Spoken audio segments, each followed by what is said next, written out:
Pulitzer Prize-winning presidential historian and author Jon Meacham is part of our coverage at 1:42 a.m. Eastern Time. John, I'm sitting here thinking that other presidents and other candidates have gone to bed on election night and said, in effect, wake me when it's over, because we've had real barn burners. We haven't quite had the circumstances of tonight, and that's where you come in. Well, this is not uncommon. Almost half the time in the modern era, from 1960 unto this hour, we have gone. Most of America, as Teddy White might put it, has gone to bed without knowing. 1960, 1968, 1976, 2000, 2004, and 2016. So this is not an anomaly. We're a ferociously divided country. One of the remarkable stories of this era is going to be the extent to which Americans were willing to change their minds. And the numbers right now suggest that some Americans were, but perhaps not as many as one might have thought experience would lead them to do at this point.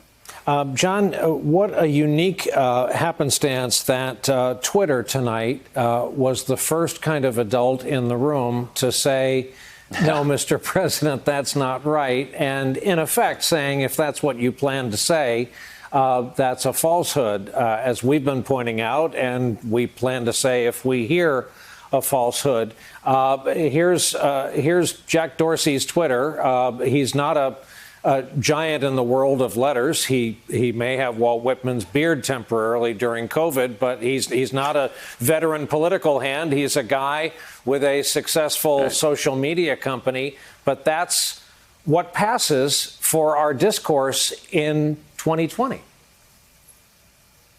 Well, the marketplace of ideas and the marketplace of technology giveth and taketh away, depending on the half hour, right? The key thing now is, and I think Vice President Biden expressed it well, keep calm. Let's count the votes. This is my view is this is not the episode of a TV show. It would have been lovely to have known everything and shut it down in an ordinary programming hour. But this is too important. It's a big, complicated, disputatious country. But we have a process for this. We have a constitution. We have state laws.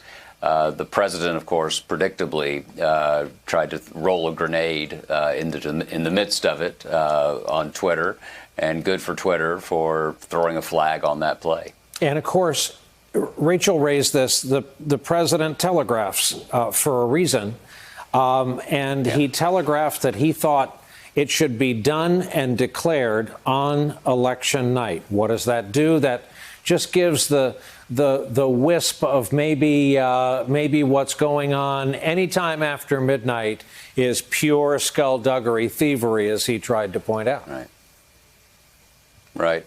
Count the votes. The votes are legally cast. The volume is not least because we're facing a consuming and ambient pandemic. Let's just take a deep breath here. There's nothing outside the American tradition.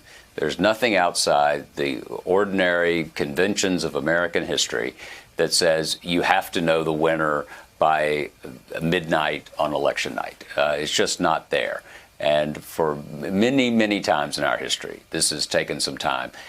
And it's the most vital decision we make together as a country. I remember Andrew Jackson claimed, was the first president really to claim, I am the direct representative of the American people. And this is our collective expression of the national will in terms of who should be ultimately in charge of our affairs. Isn't that worth a couple of days? I'll let that point simmer and percolate and get picked up by our viewers fortunate enough to hear from a Pulitzer Prize winner at 1:46 a.m. John, thank you.